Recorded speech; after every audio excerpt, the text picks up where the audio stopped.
Hello everyone, आप सभी का स्वागत है एक बार फिर से आपके अपने यूट्यूब चैनल विलेजर्स कॉन्सेप्ट में। तो फ्रेंड्स, अभी हम लोग जो है रुक्मिणी प्रकाशन की तरफ से जो बिहार पुलिस नई वैकेंसी 21,391 पद के लिए आया हुआ है उसका मॉडल सेट जो है कवर कर रहे हैं। तो उस क्रम में आज जो है हम लोग टेस्ट सीरीज 16वां टेस्ट सीरीज लेके आए हैं। इससे पहले हम लोग 15 टेस्ट सीरीज जो है वह कवर कर चुके हैं। तो चलिए फिर शुरू करते हैं आज का वीडियो और देखते हैं टेस्ट सीरीज 16 का क्वेश्चन। लेकिन उससे पहले आप लोग हमारे चैनल पर नए हैं तो इस चैनल को एक बार सब्सक्राइब जरूर कर लीजिएगा। बगल में बेल आइकन होगा, उसको दबाना मत भूलिएगा ताकि कोई भी वीडियो अपलोड करे उसका नोटिफिकेशन जल्द से जल्द पहुंच जाए। और उसके बाद अगर वीडियो अच्छी लगे तो एक लाइक जरूर कीजिएगा। कमेंट्स करके जरूर बताइएगा कि रुक्मिणी प्रकाशन का जो ये मॉडल सेट हम लोग कवर कर रहे हैं उसका क्वेश्चन जो है आप लोगों को किस लेवल का लगता है। तो चलिए फिर शुरू करते हैं आज का टेस्ट सीरीज 16 और देखते हैं उसका पहला क्वेश्चन। उसका पहला क्वेश्चन है कि जल और अल्कोहल के एक मिश्रण को किसके द्वारा अलग किया जा सकता है। तो इसका सही आंसर हो जाएगा आसवन विधि के द्वारा जो है इसको अलग किया जा सकता है। उसके बाद हम लोग देखेंगे नेक्स्ट क्वेश्चन, क्वेश्चन नंबर 2 कि पौधों में रस आरोहण निम्नलिखित में से किसके माध्यम से होता है।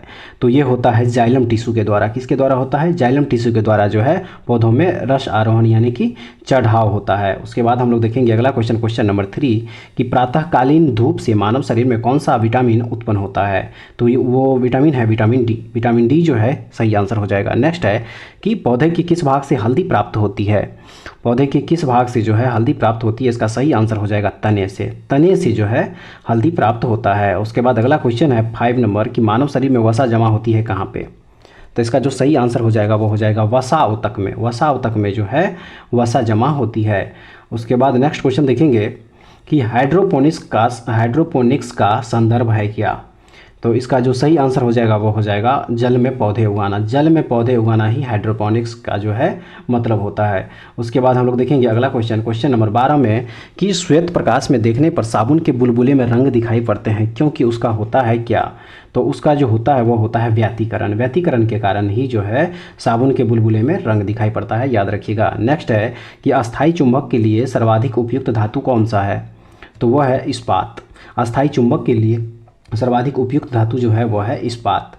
उसके बाद नेक्स्ट क्वेश्चन है कि पाश्चराइजेशन एक प्रक्रिया है जिसमें क्या होता है। तो इसका जो सही आंसर है वह है कि दूध को पहले बहुत देर तक गर्म किया जाता है और एक निश्चित समय में अचानक ठंडा कर लिया जाता है, उसे ही पाश्चराइजेशन की प्रक्रिया जो है कही जाती है। उसके बाद नेक्स्ट है कि बालकृष्ण भट्ट किस काल के रचनाकार है। किस काल के रचनाकार है। तो इसका जो सही आंसर हो जाएगा वो हो जाएगा आधुनिक काल के। आधुनिक काल के रचनाकार है बालकृष्ण भट्ट। उसके बाद 17 नंबर में दिया हुआ है कि तुलसीदास का बचपन का नाम क्या था। तो इनके बचपन का नाम था राम बोला। क्या नाम था? राम बोला था तुलसीदास का बचपन का नाम। उसके बाद अगला क्वेश्चन है कि निश्चल का संधि विच्छेद क्या हो जाएगा। तो निश्चल का जो संधि विच्छेद हो जाएगा वो हो जाएगा ऑप्शन नंबर बी में दिया हुआ निहि प्लस चल। निहि प्लस चल बराबर क्या हो जाएगा? निश्चल हो जाएगा। उसके बाद अगला क्वेश्चन देखेंगे कि अर्धनारीश्वर किनकी रचना है। अर्धनारीश्वर जो है यह किनकी रचना है। तो यह रचना है रामधारी सिंह दिनकर की। उसके बाद हम लोग अगला क्वेश्चन देखेंगे क्वेश्चन नंबर 20 कि हार जीत किनकी रचना है। हार जीत किनकी रचना है। तो यह रचना है अशोक वाजपेयी की। किसकी रचना है? अशोक वाजपेयी की रचना है हार जीत।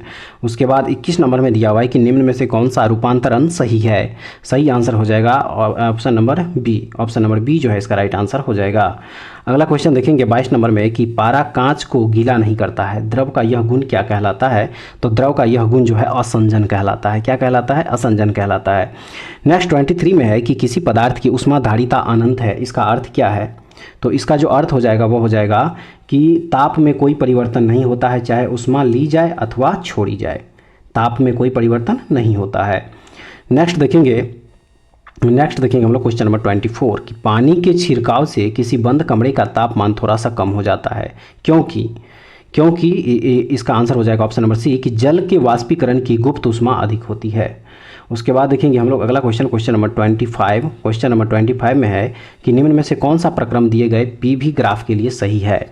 तो इसका जो सही आंसर हो जाएगा वो हो जाएगा ऑप्शन नंबर सी समदाबीय प्रक्रम। समदाबीय प्रक्रम जो है इसका राइट आंसर हो जाएगा।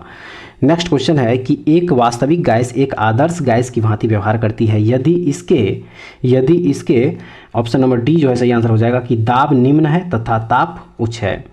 यानी कि एक वास्तविक गैस एक आदर्श गैस की भांति व्यवहार करती है यदि इसके दाब निम्न है तथा ताप उच्च है। ऑप्शन नंबर डी इस क्वेश्चन का सही आंसर होगा। अगला क्वेश्चन है 27 कि निम्न में किस विधि द्वारा तांबा का निष्कर्षण किया जाता है।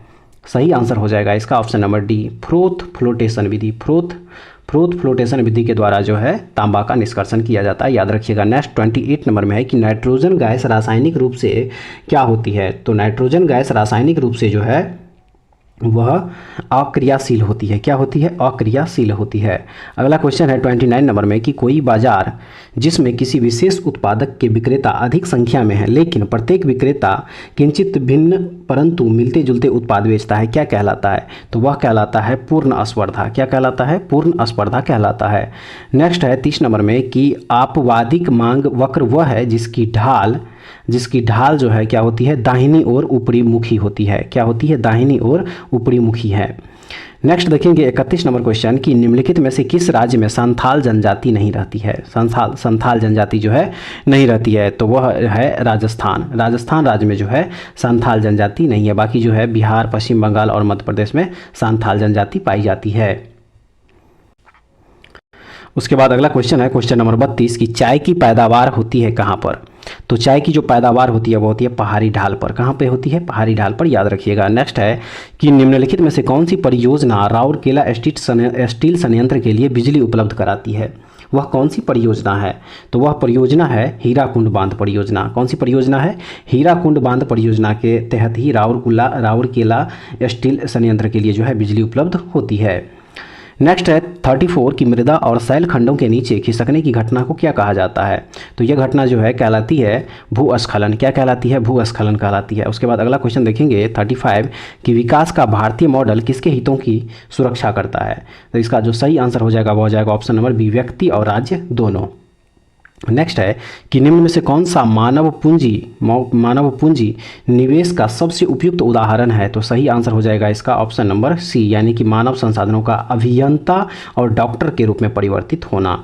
नेक्स्ट है 37 नंबर की आचार्य विनोबा भावे के भूदान आंदोलन के प्रारंभ में निम्नलिखित स्थानों में से कौन सा एक उनसे संबद्ध था। सही आंसर हो जाएगा इसका ऑप्शन नंबर सी, पोचमपल्ली इसका राइट आंसर हो जाएगा।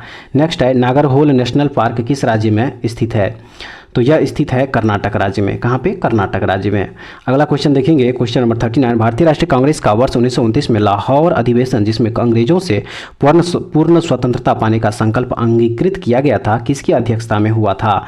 तो ये हुआ था जवाहरलाल नेहरू की अध्यक्षता में, याद रखिएगा। नेक्स्ट है कि नोबेल शांति पुरस्कार के लिए विजेताओं का चयन करने वाली समिति किस देश में विद्यमान है। सही आंसर हो जाएगा नॉर्वे में। कहाँ पे? नॉर्वे में। अगला क्वेश्चन देखेंगे 41 नंबर की अपने परिक्रमा पथ में पृथ्वी लगभग किस माध्य वेग से सूर्य का चक्कर लगाती है।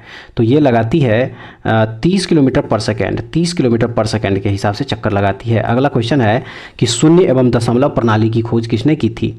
तो यह खोजा गया था आर्यभट्ट के द्वारा। किसके द्वारा? आर्यभट्ट के द्वारा जो है शून्य एवं दशमलव प्रणाली की खोज की गई थी। नेक्स्ट है 43 निम्नलिखित में से किसने कार्ल मार्क्स के साथ मिलकर द कम्युनिस्ट मैनिफेस्टो लिखी थी। सही आंसर हो जाएगा इसका फ्रेडरिक एंजल्स जो है इसका सही आंसर हो जाएगा। कार्ल मार्क्स के साथ मिलकर फ्रेडरिक एंजल्स जो है द कम्युनिस्ट मैनिफेस्टो लिखी थी। उसके बाद अगला क्वेश्चन देखेंगे 44 1946 में बनी अंतरिम सरकार में डॉक्टर राजेंद्र प्रसाद के पास कौन सा विभाग था। तो उनके पास विभाग था खाद्य तथा कृषि मंत्रालय। क्या था? खाद्य एवं कृषि मंत्रालय था। अगला क्वेश्चन देखेंगे 45 की किस मिट्टी के प्राकृतिक नवीकरण के कारण इसमें उर्वरकों के उपयोग की सबसे कम आवश्यकता होती है। सही आंसर हो जाएगा इसका जलोढ़ मिट्टी। क्या हो जाएगा? जलोढ़ मिट्टी जो है इसका राइट आंसर होगा। नेक्स्ट है सुंदरवन क्षेत्र में कौन सी मिट्टी सबसे अधिक पाई जाती है। तो जलोढ़ मिट्टी जो है सुंदरवन क्षेत्र में सबसे अधिक पाई जाती है, याद रखिएगा। नेक्स्ट क्वेश्चन है कि भारत में डाक विभाग की स्थापना कब हुई थी। सही आंसर हो जाएगा इसका ऑप्शन नंबर बी, यानी कि 1854 ईस्वी में जो है भारत में डाक विभाग की स्थापना हुई थी। नेक्स्ट क्वेश्चन देखेंगे क्वेश्चन नंबर 48 में दिया हुआ है कि निर्वाचन आयोग के नाम से एक स्वतंत्र निकाय की स्थापना का उपबंध है। तो इसका जो सही आंसर हो जाएगा, इस क्वेश्चन का जो सही आंसर हो जाएगा वो हो जाएगा ऑप्शन नंबर बी, अनुच्छेद 324 जो है इस क्वेश्चन का सही आंसर हो जाएगा। निर्वाचन आयोग के नाम से एक स्वतंत्र निकाय की स्थापना का उपबंध है अनुच्छेद 324। उसके बाद हम लोग देखेंगे नेक्स्ट क्वेश्चन नंबर 49 कि निदेशक तत्वों से संबंधित कौन सा एक कथन असत्य है। तो इसका जो सही आंसर है वह है ऑप्शन नंबर डी, यह व्यक्तियों को न्यायालय द्वारा प्रवर्तनीय अधिकार प्रदान करता है। अगला क्वेश्चन देखेंगे 50 नंबर में कि निम्नलिखित देशों में से किस में तमिल एक प्रमुख भाषा है। तमिल जो है एक प्रमुख भाषा है, तो वह देश है सिंगापुर। सिंगापुर जो है इसका सही आंसर हो जाएगा। सिंगापुर देश में जो है तमिल एक प्रमुख भाषा है, याद रखिए। अगला क्वेश्चन है 51 की जनसंख्या नियंत्रण और परिवार नियोजन की विधायी शक्ति को संविधान के किस संशोधन द्वारा समवर्ती सूची में अंतः स्थापित किया गया है। तो इसका राइट आंसर हो जाएगा ऑप्शन नंबर सी, 42वां संविधान संशोधन 1976। अगला क्वेश्चन है कि मूल संविधान में कितने राज्य थे तथा इन्हें कितने प्रवर्गों में रखा गया था। तो सही आंसर हो जाएगा इसका 27 राज्य एवं 3 प्रवर्ग। 27 राज्य और 3 प्रवर्ग जो है मूल संविधान में था। उसके बाद हम लोग देखेंगे अगला क्वेश्चन, क्वेश्चन नंबर 53 कि किस अनुच्छेद को मूल अधिकार के भाग का कोर कहते हैं। सही आंसर हो जाएगा अनुच्छेद 19। अनुच्छेद 19 को जो है मूल अधिकार के भाग का कोर कहा जाता है। नेक्स्ट है 54 कि मराठा साम्राज्य की सबसे बहादुर महिला मानी जाती है किसको। इसका राइट आंसर हो जाएगा option number A, Tarabai. Tarabai को जो है मराठा साम्राज्य की सबसे बहादुर महिला मानी जाती है। उसके बाद देखेंगे हम लोग अगला क्वेश्चन कि शिवाजी का अंतिम सैन्य अभियान था कौन सा। तो शिवाजी का अंतिम सैन्य अभियान था कर्नाटक का अभियान। कौन सा? कर्नाटक का अभियान था। नेक्स्ट है कि गांधीवादी अर्थव्यवस्था किस पर आधारित है। इसका जो सही आंसर हो जाएगा वो हो जाएगा न्यास पर। गांधीवादी अर्थव्यवस्था जो है वो किस पर आधारित है, तो न्यास पर आधारित है। उसके बाद देखेंगे 57 नंबर क्वेश्चन कि ब्रिटिश कंपनी की गतिविधियों से संबंधित पहला महत्वपूर्ण संसदीय कानून कौन सा था। तो वह कानून था रेगुलेटिंग एक्ट। कौन सा कानून था? रेगुलेटिंग एक्ट था। नेक्स्ट है कि नागरिक सेवा का जन्मदाता माना जाता है किसको। तो ये माना जाता है लॉर्ड कॉर्नवालिस को। लॉर्ड कॉर्नवालिस को जो है नागरिक सेवा का जन्मदाता माना जाता है। उसके बाद देखेंगे हम लोग अगला क्वेश्चन 59 कि निम्नलिखित युग्मों में से किसका सुमेल नहीं है। तो इसका सही आंसर हो जाएगा option number D, India wins freedom. India wins freedom जो है दादा भाई नौरोजी, ये गलत है। इंडिया विंस फ्रीडम जो है यह अबुल कलाम आज़ाद के द्वारा जो है लिखा गया था। याद रखिए किन के द्वारा? अबुल कलाम आज़ाद के द्वारा। उसके बाद हम लोग देखेंगे नेक्स्ट क्वेश्चन, क्वेश्चन नंबर 60 कि पीत का अस्त्राव कौन करता है। पीत का जो अस्त्राव है वह कौन करता है। तो इसका जो सही आंसर हो जाएगा वो हो जाएगा ऑप्शन नंबर बी, यकृत यानी कि लीवर। लीवर जो है पीत का अस्त्राव करता है। अगला है निम्न में से कौन से प्रधानमंत्री राज्यसभा के सदस्य होते हुए प्रधानमंत्री बने थे। इसका जो सही आंसर हो जाएगा वो हो जाएगा उपर्युक्त सभी, यानी कि श्रीमती इंदिरा गांधी, एच.डी. देवगौड़ा और डॉक्टर मनमोहन सिंह। ये सभी के सभी जो प्रधानमंत्री बने उस समय वो राज्यसभा के सदस्य थे। अगला क्वेश्चन है 62 कि निम्न में से किस वाद में सर्वोच्च न्यायालय ने स्पष्ट किया कि न्यायिक पुनर्विलोकन समान स्थितियों में मूल ढांचे का हिस्सा है। सही आंसर हो जाएगा मिनर्वा मिल्स वाद 1980। नेक्स्ट है कि पुंछी आयोग की रिपोर्ट किससे संबंधित थी। सही आंसर हो जाएगा इसका केंद्र राज्य संबंध से। केंद्र राज्य संबंध से जो है पुंछी आयोग की रिपोर्ट संबंधित है। नेक्स्ट देखेंगे क्वेश्चन नंबर 64 किस विटामिन की कमी से पेलाग्रा रोग होता है। तो इसका जो सही आंसर हो जाएगा वो हो जाएगा option number D, niacin. Niacin की कमी से जो है पेलाग्रा रोग होता है, याद रखिएगा। अगला क्वेश्चन 65 नंबर है कि निम्नलिखित में से किस एक विटामिन का निर्माण हमारे शरीर द्वारा किया जा सकता है। तो वह विटामिन है विटामिन डी। विटामिन डी जो है हमारे शरीर के द्वारा निर्माण किया जा सकता है। उसके बाद नेक्स्ट देखेंगे 66 निम्नलिखित में से कौन एक रोग विषाणु जनित नहीं है। तो इसका जो सही आंसर हो जाएगा वो हो जाएगा न्यूमोनिया। न्यूमोनिया जो है विषाणु जनित रोग नहीं है। नेक्स्ट देखेंगे 67 की कोलेस्ट्रॉल की अधिकता निम्नलिखित में से किस रोग का कारण है। सही आंसर हो जाएगा हृदय संबंधी रोग। क्या हो जाएगा? हृदय संबंधी। कोलेस्ट्रॉल की अधिकतम मात्रा होने से कौन सी बीमारी होती है, तो हृदय संबंधी रोग होती है, याद रखिएगा। नेक्स्ट है 68 कि कौन सी धातु मुक्त अवस्था में मिलती है। तो इसका जो सही आंसर हो जाएगा वो हो जाएगा सोना। सोना जो है मुक्त अवस्था में पाई जाती है। नेक्स्ट है 69 कोहरे में निम्नलिखित में से कौन सा कोलाइडी तंत्र अभिव्यक्त होता है। इसका सही आंसर है गैस में द्रव। नेक्स्ट देखेंगे क्वेश्चन नंबर 70 की पारिस्थितिकी यानी कि इकोलॉजी संबंधित है किससे। इसका सही आंसर हो जाएगा जीव व पर्यावरण के सह संबंधों से। पारिस्थितिकी जो है किससे संबंधित है, तो वह संबंधित है जीव व पर्यावरण के सह संबंधों से। अगला क्वेश्चन है 71 नंबर कि मोहम्मद बिन तुगलक ने इब्न बतूता को कहाँ का काजी नियुक्त किया था। तो ये नियुक्त किया गया था दिल्ली का काजी। दिल्ली का काजी जो है नियुक्त किया गया था इब्न बतूता को मोहम्मद बिन तुगलक के द्वारा। नेक्स्ट है 72 भारत में डीजल इंजन बनाने का पहला कारखाना वर्ष 1932 में कहाँ खोला गया था। तो ये कारखाना खोला गया था सतार यानी कि महाराष्ट्र में। कब खोला गया था ये, तो 1932 ईस्वी में खोला गया था। नेक्स्ट देखेंगे 73 नंबर क्वेश्चन कि निम्न में से कौन सर्वोच्च न्यायालय के 50वें मुख्य न्यायाधीश है। तो इसका सही आंसर हो जाएगा D Y Chandrachud. D Y Chandrachud जो है सर्वोच्च सर्वोच्च न्यायालय के 50वें मुख्य न्यायाधीश हैं वर्तमान में। नेक्स्ट देखेंगे क्वेश्चन नंबर 74। क्वेश्चन नंबर 74 में है कि विश्व खुशहाली रिपोर्ट सूचकांक में भारत की रैंकिंग जो है वह क्या है। तो इसमें जो भारत की रैंकिंग है वह है 126वां नंबर। कितना नंबर है? 126वां नंबर है भारत की रैंकिंग। नेक्स्ट है कि दर्द निवारक दवाएं क्या कहलाती है। तो इसका जो सही आंसर हो जाएगा वो हो जाएगा एनाल्जेसिक। दर्द निवारक दवाएं जो है क्या कहलाती है? एनाल्जेसिक कहलाती है, याद रखिए। नेक्स्ट है कि कौन सा पत्र व्यक्तिगत पत्र की श्रेणी में आएगा। तो इसका जो सही आंसर हो जाएगा वो हो जाएगा मित्र को पत्र। मित्र को पत्र जो है इसका सही आंसर होगा। नेक्स्ट है कि कौन सा मूल दीर्घ स्वर नहीं है। तो ओ जो है यह दीर्घ स्वर नहीं है।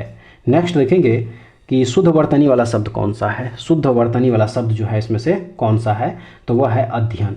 अध्ययन जो है, अध्ययन ऑप्शन नंबर सी जो है इसका राइट आंसर हो जाएगा। नेक्स्ट 79 नंबर क्वेश्चन में है कि देशभक्ति में कौन सा समास है। तो देशभक्ति में जो है वह तत्पुरुष समास है, याद रखिएगा। नेक्स्ट है 80 नंबर क्वेश्चन कि अधिकारी में कौन सा उपसर्ग है। इसका जो सही आंसर हो जाएगा वो हो जाएगा ऑप्शन नंबर बी अधि। अधि जो है अधिकारी शब्द में उपसर्ग है।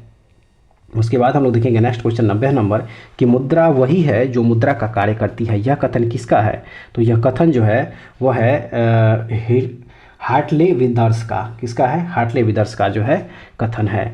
उसके बाद देखेंगे अगला क्वेश्चन 91 नंबर की सरस्वती सम्मान 2022 से किसे सम्मानित किया गया है। इसका जो सही आंसर हो जाएगा वो हो जाएगा option number B Shiv Shankari.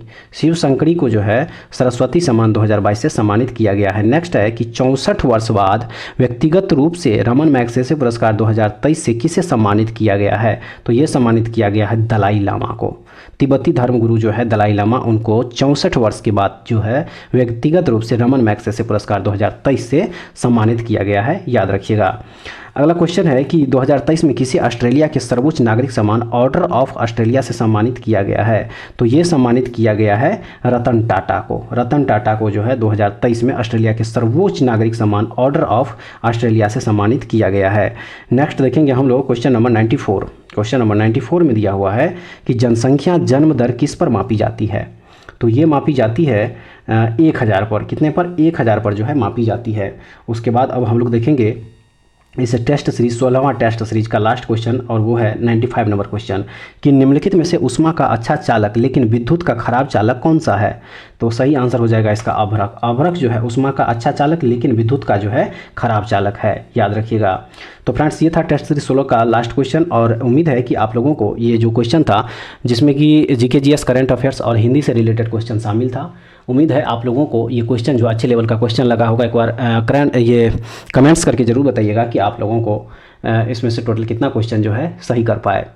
और अगर आप लोगों को इसका पीडीएफ चाहिए, हमारे टेलीग्राम चैनल जो है विलेजर्स कॉन्सेप्ट, उसको ज्वाइन कर लीजिए और वहाँ से आप लोग इसका पीडीएफ भी डाउनलोड करके देख सकते हैं। तो नेक्स्ट वीडियो में दोबारा फिर से मिलते हैं, तब तक के लिए जय हिंद।